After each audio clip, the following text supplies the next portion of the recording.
물질적 성공이 곧 인생의 성공으로 여겨지는 시대에 사람들은 안정적인 직업을 인생의 필수 요소로 받아들이고 있습니다.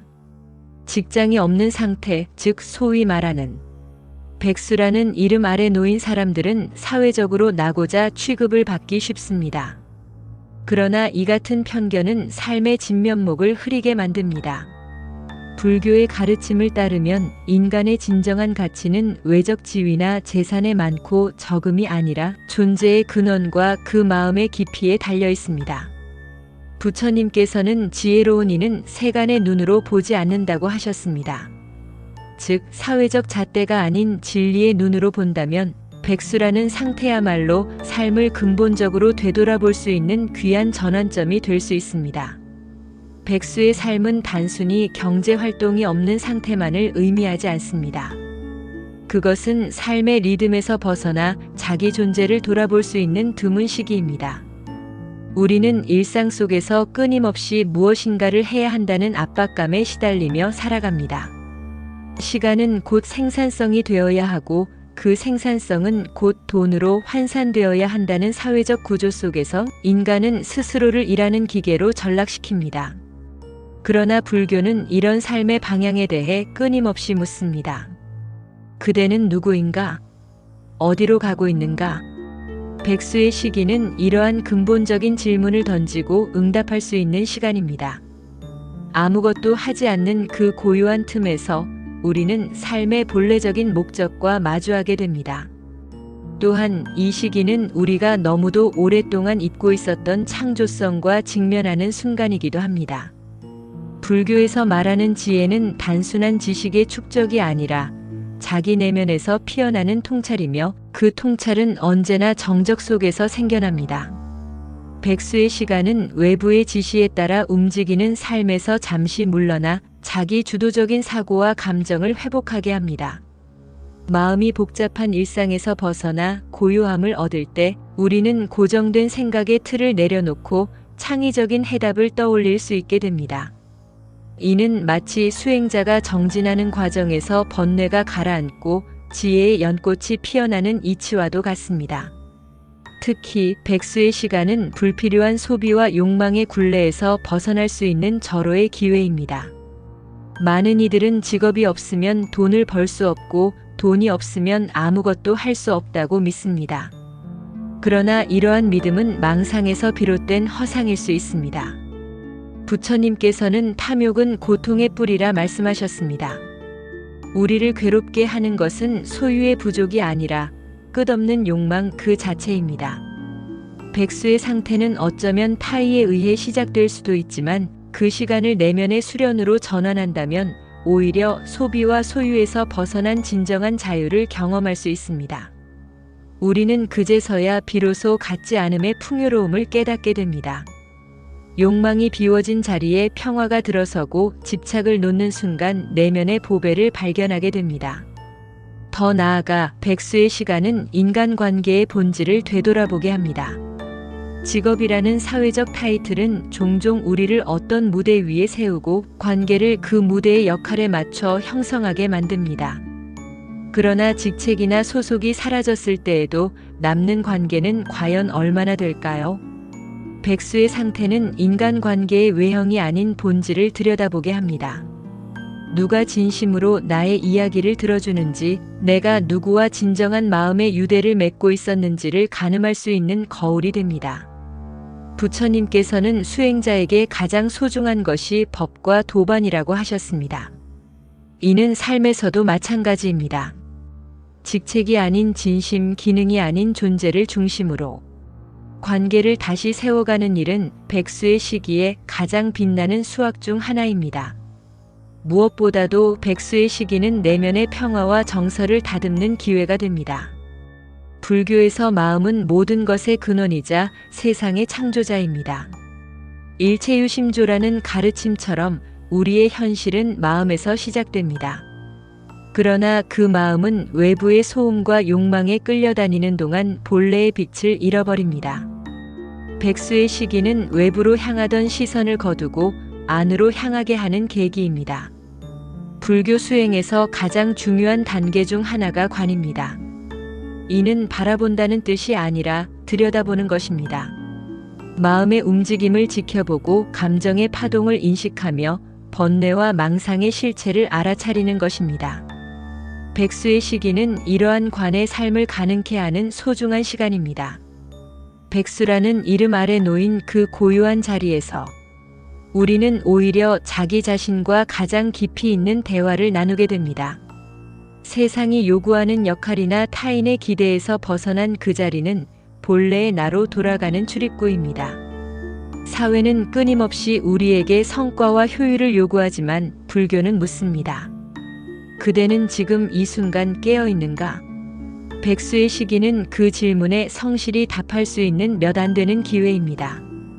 시간이 많다는 것은 마음을 들여다볼 수 있는 기회를 가진다는 뜻이며 외부의 움직임에서 벗어난다는 것은 내면의 움직임을 관조할 수 있다는 것을 의미합니다. 결국 부자는 백수에서 시작한다는 명제는 물질이 아닌 정신의 관점에서 출발한 통찰입니다. 세속적으로는 모든 것을 잃은 것처럼 보일 수 있지만 불교적으로 보면 그때야말로 가장 귀한 것을 얻을 수 있는 때입니다. 진정한 불안 단지 재산의 축적이 아니라 집착 없는 마음과 분별을 넘어선 통찰, 그리고 진실된 관계 속에서 피어나는 자비심에 있습니다. 백수의 시기를 그렇게 바라본다면 그것은 단절이나 낙오가 아니라 새로운 여정의 첫걸음이 됩니다. 부처님께서도 세상의 중심에서 물러나 숲으로 들어가셨듯 우리도 인생의 분기점에서 물러남을 택할 수 있습니다. 그 물러남이야말로 진정한 삶을 향한 전진이 될 수 있습니다.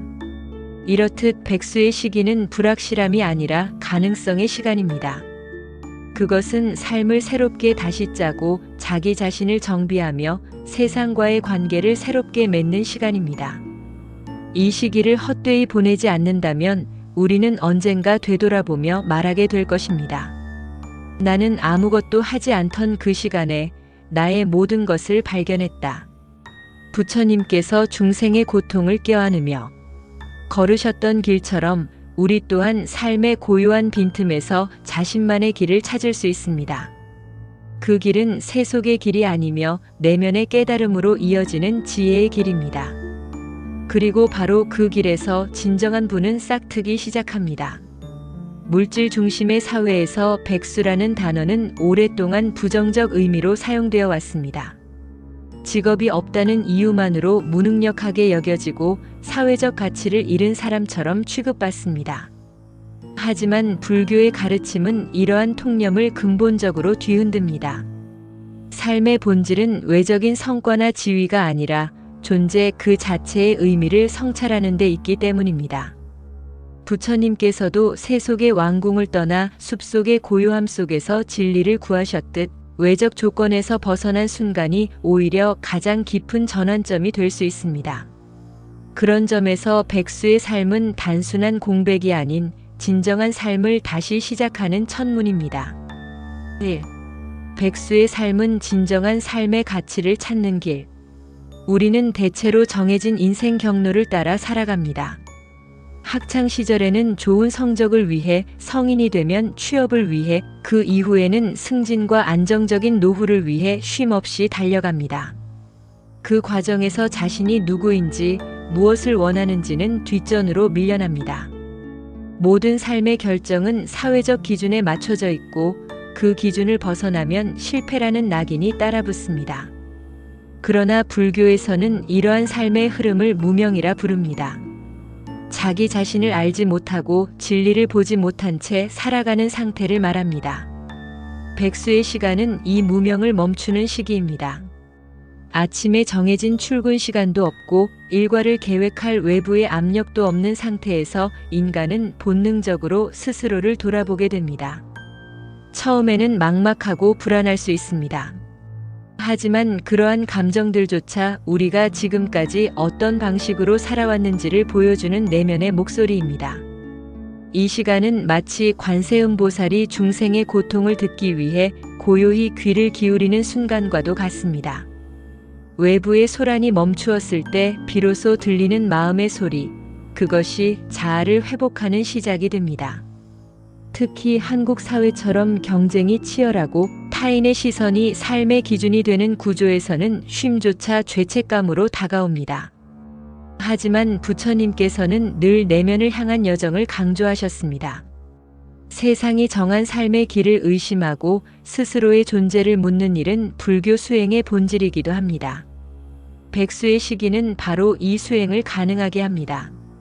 내가 지금까지 걸어온 길이 과연 나의 길이었는가를 성찰하고 더 이상 타인의 눈에 맞춰 살지 않겠다는 결심을 돕는 시간입니다. 진정한 삶의 가치는 밖이 아닌 안에서 발견됩니다. 백수의 삶은 그 가치를 묻고 찾는 조용한 혁명의 시간입니다. 창의력과 혁신을 키울 수 있는 기회 제공. 일상에 갇힌 삶은 예측 가능하고 안전하며 익숙합니다. 하지만 동시에 그 일상은 낡은 사고와 감정을 반복하게 만들며 새로운 가능성을 발견할 여유를 빼앗습니다. 끊임없이 바쁘게 움직이는 동안 인간의 창의성은 피로와 불안 속에 갇히고 자신의 고유한 생각보다는 외부의 판단을 모방하게 됩니다. 불교에서는 이처럼 자동화된 사고 상태를 습이라고 부릅니다. 과거의 업에 따라 반복되는 무의식적인 행동과 사고의 패턴입니다. 백수의 시기는 이 습의 고리를 끊는 절호의 기회입니다. 일정과 목표가 사라지면 처음에는 불안과 무기력에 빠지기 쉽습니다. 그러나 그 무중력 상태 속에서 오히려 인간의 고유한 창조성이 살아납니다. 어떤 틀에도 갇히지 않고 누구의 요구도 따르지 않아도 되는 그 상태는 수행자가 고유한 산 중에서 깨달음을 얻는 과정과 흡사합니다. 마음은 점점 가벼워지고 생각은 자유로워지며 그동안 억눌렸던 상상과 아이디어가 하나둘 피어오르기 시작합니다. 부처님께서도 출가 전의 생활에서는 진정한 질문을 할 수 없었습니다. 아버지의 기대, 왕자의 책무 안락한 삶의 구조는 그를 진리에서 멀어지게 했습니다. 하지만 모든 것을 내려놓고 길 위에 선 순간 진정한 삶의 문이 열렸습니다. 백수의 삶도 마찬가지입니다. 고정된 경로에서 벗어난 그 여백 속에서 우리는 새로운 시선으로 세상을 바라보고 기존의 삶과 다른 길을 상상할 수 있게 됩니다. 이러한 창의성은 단순히 예술이나 사업의 아이디어에만 국한되지 않습니다. 삶을 해석하는 방식, 사람을 대하는 태도, 나를 바라보는 눈이 달라지는 것 또한 가장 근본적인 혁신입니다. 백수의 시기는 기존의 틀에서 벗어나 자기를 새롭게 정의하는 시간입니다. 이 자율성과 자유로움은 마음의 뿌리를 흔들고 완전히 새로운 가능성을 열어줍니다. 마치 불꽃이 깜깜한 밤하늘을 가르듯 잠잠한 시간 속에서 우리는 전혀 다른 빛을 발견하게 됩니다. 3. 불필요한 소비에서 벗어나 내면의 부발견. 우리는 종종 소비를 통해 존재감을 확인합니다. 새 옷을 사고 최신 기기를 구입하고 남들이 가는 맛집에 가며 나도 그들과 같다는 느낌을 받습니다. 그러나 그 만족감은 오래가지 않고 곧 또 다른 무언가로 대체되어야 합니다. 이러한 끝없는 소비의 고리는 불교에서 말하는 가래의 모습과 닮아 있습니다. 물질로 결핍을 채우려는 시도는 오히려 더 큰 갈증을 불러옵니다. 바깥을 아무리 채워도 마음은 허전하기만 합니다. 백수의 시기는 이러한 소비의 습관을 멈추게 만듭니다. 경제 활동이 일시적으로 중단되면서 우리는 자연스럽게 무엇이 진짜 필요한가를 되묻게 됩니다.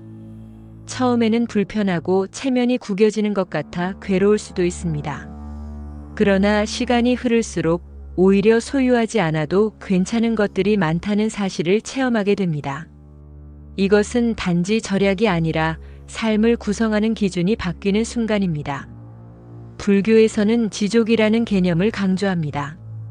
만족을 아는 것이 진정한 풍요라는 뜻입니다. 백수의 삶은 이 지족을 실천할 수 있는 소중한 시간입니다. 불필요한 소비를 줄이고 단순한 생활을 선택하는 과정에서 마음의 짐이 가벼워지고 대신 더 깊은 성찰과 자비가 들어섭니다. 소비의 욕망을 줄인 만큼 마음의 여유는 넓어지고 타인의 고통을 돌아볼 수 있는 공간도 생깁니다. 무엇보다도 이 시기를 통해 우리는 삶의 기준이 외부에서 내부로 옮겨가는 전환을 경험하게 됩니다. 내면의 충만은 겉으로 보이는 화려함보다 오래가며 더 깊은 기쁨을 줍니다. 부처님께서 말씀하신 법의 보배는 모든 재물보다 위대하다는 진리는 물질적 부를 내려놓았을 때 더 명확히 다가옵니다. 백수의 시기는 그러한 진리를 직접 체험하게 해주는 과정입니다. 사회적 지위와 소비 능력이 사라졌을 때에도 나는 여전히 가치 있는 존재인지, 삶이 존엄할 수 있는지를 묻고 답하는 시간입니다. 4. 진정한 인간관계를 회복할 수 있는 시간. 현대 사회의 인간관계는 대부분 목적 중심으로 형성됩니다. 직장에서의 동료는 업무를 위한 협력자로, 모임 속 지인은 정보 교환의 수단으로, 때로는 가족조차 생활의 기능을 분담하는 존재로만 인식되기 쉽습니다. 이런 환경에서 관계는 자연스러움보다는 효율성과 유용성의 논리에 따라 유지되고 조절됩니다. 그러나 불교에서는 관계를 업의 결과이자 동시에 새로운 연의 씨앗으로 봅니다. 즉, 모든 만남은 과거와 현재의 작용이 어우러진 인연이며 그 관계가 우리의 삶에 어떤 의미를 던져주는지를 자각하는 것이 수행의 일환입니다. 백수의 시간은 기능적 관계에서 벗어나 존재 자체로 연결되는 관계들을 되살리는 기회를 제공합니다. 바쁨이 사라진 일상 속에서 우리는 잊고 있던 사람들에게 자연스럽게 마음을 향할 수 있고, 무심코 흘려보냈던 관계 속의 온기를 다시 느끼게 됩니다. 가족과의 식사, 친구와의 산책, 한 통의 안부 전화처럼 단순한 순간들이 의미 있게 다가옵니다. 그것은 억지로 시간을 쪼개 만든 관계가 아니라 마음이 머무는 진짜 만남이 됩니다. 불교에서는 이런 관계를 선연이라 부르며 수행자의 삶에서도 매우 중요한 요소로 봅니다. 선연은 도반이 되어 서로를 지탱하고 성장시키는 바탕이 됩니다. 특히 백수의 시기에 경험하는 선연은 외적인 지위나 이해관계와 무관하게 진심으로 연결될 수 있는 관계들입니다. 이러한 관계 속에서 인간은 자기 자신이 사랑받을 가치가 있는 존재임을 새삼 느끼게 되고, 타인을 바라보는 시선 또한 부드러워집니다. 또한 이 시기는 관계의 재정비를 가능하게 합니다. 그동안 무심코 유지해온 관계들 중에는 우리를 소진시키고 번뇌를 불러일으키는 인연들도 있습니다. 백수의 시기에 우리는 거리두기의 여유 속에서 이런 관계들을 차분히 돌아볼 수 있습니다. 누군가와의 관계가 진정한 연결인지, 아니면 외로움을 피하기 위한 임시 방편이었는지, 나 자신이 관계 속에서 어떤 태도를 취해왔는지를 객관적으로 성찰하게 됩니다. 부처님께서 말씀하신 관계의 거울은 이처럼 우리 자신을 비추는 중요한 수행의 도구가 됩니다. 5. 정신적 안정과 마음의 평화를 찾는 계기. 바쁜 일상 속에서 우리는 대부분의 시간을 외부의 요구에 반응하며 살아갑니다. 업무, 약속, 일정, 목표 등 끊임없이 주어지는 과제를 해결하기 위해 정신은 항상 긴장 상태에 머무르게 됩니다. 이러한 삶은 점점 자기 자신과의 연결을 약화시키고 결국 마음의 중심을 잃게 만듭니다. 불교에서 말하는 삼독탐, 진, 치은 바로 이런 상태에서 증폭됩니다. 외부를 향한 과도한 집착과 성냄, 그리고 무명은 평화를 방해하는 근본적인 장애가 됩니다. 백수의 시기는 이 삼독을 진정시키고 마음의 흐름을 정화할 수 있는 중요한 기회입니다. 더 이상 누군가에게 보여주기 위한 하루를 살지 않아도 되는 이 시간은 마음을 자기 안으로 되돌리는 데 집중할 수 있게 합니다. 명상, 차 한 잔의 여유, 고요한 자연 속 산책 등은 수행의 특별한 형식이 아닌 일상적 행위 속에서도 충분히 실천될 수 있습니다. 마음을 하나의 대상에 집중시키는 이러한 행위들은 번뇌로 흐르던 정신의 작용을 멈추게 하고 내면의 고요를 일깨우는 촉매가 됩니다. 불교의 수행에서는 이를 지관이라 합니다. 지는 마음을 멈추는 것이고 관은 그 멈춤 속에서 스스로를 비추어 보는 것입니다. 백수의 시기에는 이 지관의 연습이 자연스럽게 일어날 수 있습니다. 누군가의 기대를 채우기 위한 삶이 아니라 자기 자신의 삶을 살아가기 위한 준비를 하는 과정 속에서 우리는 삶의 본질적인 물음을 던지게 됩니다. 지금의 나는 어디에 있으며 어디로 가고자 하는가? 라는 물음은 단지 철학적 사유가 아니라 실제 삶의 방향을 바꾸는 내면의 대화입니다. 이러한 내면의 대화는 평정심을 만들어냅니다. 불교에서 평정심은 사념 중 하나로 기쁨이나 슬픔, 성공이나 실패에도 흔들리지 않는 마음 상태를 의미합니다. 백수의 시기를 통해 이 평정심은 삶의 다양한 굴곡을 받아들이는 유연함으로 성장합니다.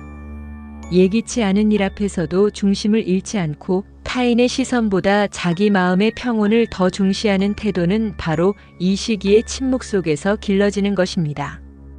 그리고 이 평화는 단지 감정적인 안정에 그치지 않습니다. 그것은 삶의 전반을 다시 설계하게 하는 힘이 됩니다. 불교에서 정정지는 바르게 노력하는 것을 뜻합니다. 평화로운 마음에서 비롯된 노력은 조급함이 아닌 꾸준함으로 이어지고 성취가 아닌 의미로 귀결됩니다. 백수의 시기는 이 정정진의 준비 기간이 될 수 있습니다. 어디론가 반드시 가야만 한다는 압박에서 벗어나 진정으로 내가 가고 싶은 방향을 모색할 수 있는 시간입니다. 현대 사회는 끊임없는 경쟁과 성과를 요구하며 한 사람의 가치를 직업과 소득으로 판단하곤 합니다. 이러한 흐름 속에서 백수라는 말은 종종 낙오자나 무능력자를 상징하는 단어로 쓰입니다. 하지만 불교의 가르침에 따르면 삶의 가치는 외적인 지위나 역할이 아닌 내면의 깨어있음과 진실한 자각에서 비롯됩니다. 그런 점에서 백수의 시간은 단순한 공백이 아니라 자기 삶을 재정비하고 근본적인 물음을 던질 수 있는 귀한 기회가 될 수 있습니다. 잠시 멈추었을 때 비로소 보이는 것들이 있습니다. 바쁠 땐 미처 돌아보지 못했던 자신의 감정, 삶의 방향, 그리고 존재의 의미에 대한 근본적인 질문들이 고요함 속에서 떠오릅니다. 불교에서는 이를 성찰의 문이 열리는 순간이라 말합니다. 외부의 소리에 귀 기울이던 삶에서 한 걸음 물러나면 그제서야 내면의 목소리가 들리기 시작합니다. 지금 이 삶이 나의 본래 모습인지 혹은 그저 흐름에 휩쓸려온 결과물인지 돌아볼 수 있는 소중한 시점입니다. 이 시기에는 억눌렸던 자율성과 상상력이 다시금 고개를 듭니다. 사회의 기준이나 주변의 기대에서 잠시 벗어나 있을 때 사람은 본래의 흥미와 관심사에 다시 눈을 뜨게 됩니다. 불교에서는 억지로 애쓰지 않되 스스로 깨어나는 힘을 중시합니다. 강요 없는 자유 속에서 마음은 자연스럽게 열리고 새로운 아이디어와 삶의 가능성이 떠오르게 됩니다. 그렇게 백수의 시간은 잠재된 가능성을 일깨우는 시간이 되기도 합니다. 또한 이 시기를 통해 우리는 무심코 반복해왔던 소비 습관을 되돌아보게 됩니다. 무엇을 소유해야만 안심할 수 있었던지, 어떤 기준으로 만족을 느껴왔는지를 조용히 성찰하게 됩니다. 부처님의 가르침 중 하나인 욕망의 절제는 단순한 절약이 아닌 마음의 방향을 바꾸는 실천입니다. 소유가 줄어들수록 자유는 커지고 외적인 장식보다 내적인 충실함이 삶의 중심으로 떠오릅니다. 인간관계 또한 새롭게 보이기 시작합니다. 사회적 역할이 사라졌을 때 곁에 남아있는 사람은 누구인지, 진심으로 연결된 관계는 어떤 모습이었는지를 알게 됩니다. 불교에서 중요하게 여기는 참된 인연은 이해와 자비를 바탕으로 합니다. 백수의 시간은 그러한 인연을 발견하고 내 삶을 지탱하는 관계의 본질을 다시 확인하는 계기가 됩니다. 무엇보다 이 시기는 정신적인 평안을 되찾는 데 결정적인 역할을 합니다. 외부의 평가와 비교에서 벗어나 자기 자신과 조용히 마주할 수 있을 때 마음은 비로소 안정되고 균형을 찾습니다. 불교 수행에서 말하는 정념은 바로 이 깨어있는 상태, 현재에 머무는 마음을 의미합니다. 백수라는 멈춤의 시기는 내면의 질서를 회복하는 수행의 시간으로 전환될 수 있습니다.